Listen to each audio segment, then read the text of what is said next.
Quelles sont tes racines et tes fondations? Je suis d'origine espagnole à 100%, même si je parle très mal l'espagnol. Et j'ai racines méditerranéennes. Je pense que de toute façon, rien qu'à mon accent, on voit bien que j'arrive pas du Nord. Et puis mes racines, c'est la famille et c'est Metz. C'est Metz, oui. J'ai toujours vécu à Metz. Tu parlais de tes racines espagnoles. Oui. Est-ce que tu les connais un petit peu? Oui, je suis allée dans la ville de naissance de mon grand-père paternel. Je suis allée dans la ville de naissance de ma grand-mère maternelle. Et j'ai encore des cousins en Espagne, oui, du côté de Barcelone. Oui. Qu'est-ce que tu peux nous dire de tes parents? Mes parents. Oh, mes parents. Alors, mon papa, qui est décédé l'année dernière, c'était un grand monsieur qui était très impliqué dans la vie associative, avec un sacré caractère. Je pense qu'il nous l'a bien transmis. Mais quelqu'un de très, très droit, en qui on pouvait avoir confiance, qui nous a inculqué beaucoup de valeurs, euh, notamment la droiture, la franchise, même si des fois ça ne plaît pas à tout le monde de dire les choses.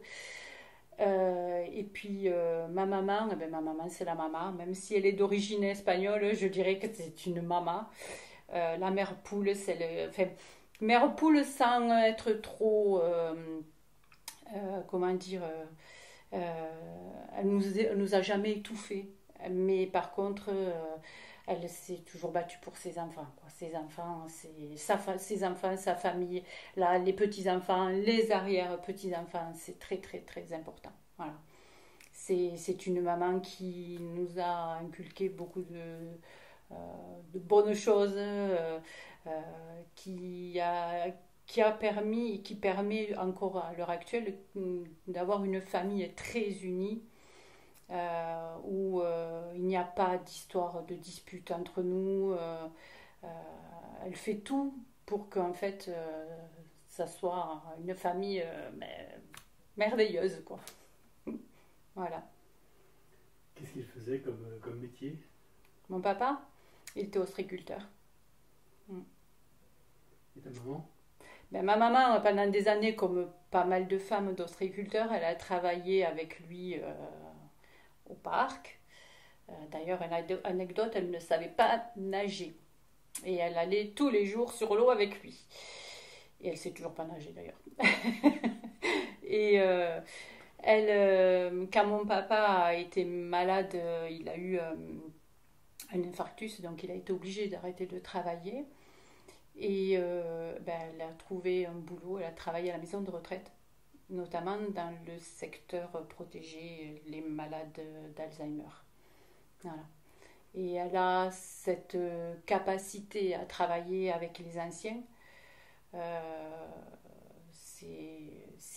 je pense que ça, c'est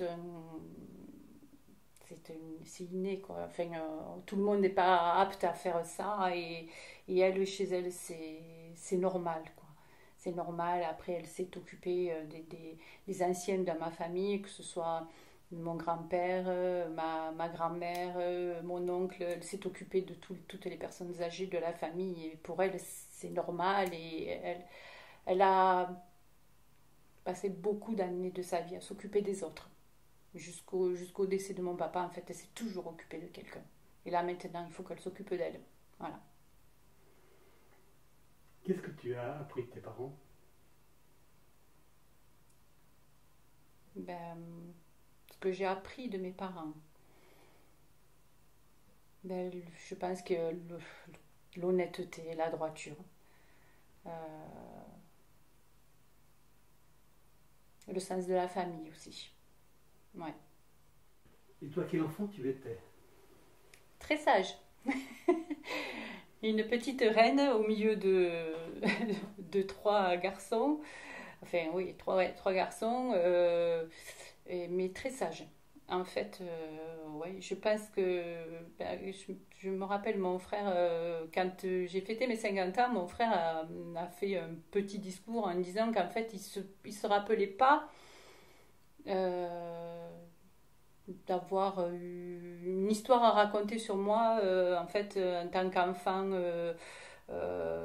turbulente, ou voilà, j'étais très sage. À l'école, je pense que je me suis jamais fait remarquer, je crois que j'ai jamais eu une heure de colle, j'étais, voilà, j'étais pas la première de la classe, ni la dernière, mais je me suis jamais fait remarquer, voilà.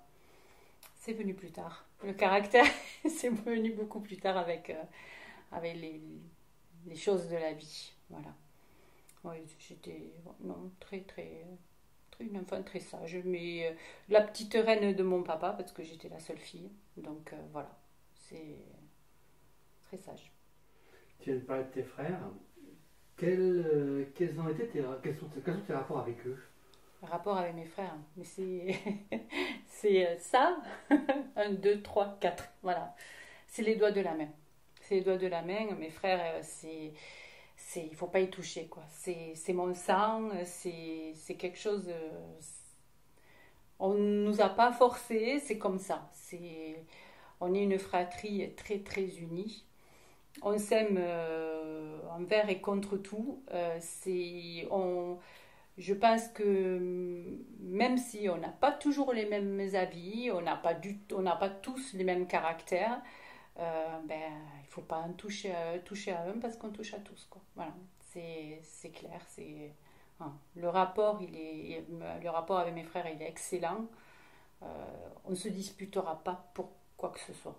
Si on a des choses à se dire, on se les dit, mais il n'y aura pas de dispute. Personne ne nous fera nous disputer, nous fâcher. C'est pas possible. C'est pas possible. Ni d'histoire d'argent, ni des histoires de quoi que ce soit. C'est pas possible. Voilà. On est unis à la vie, à la mort.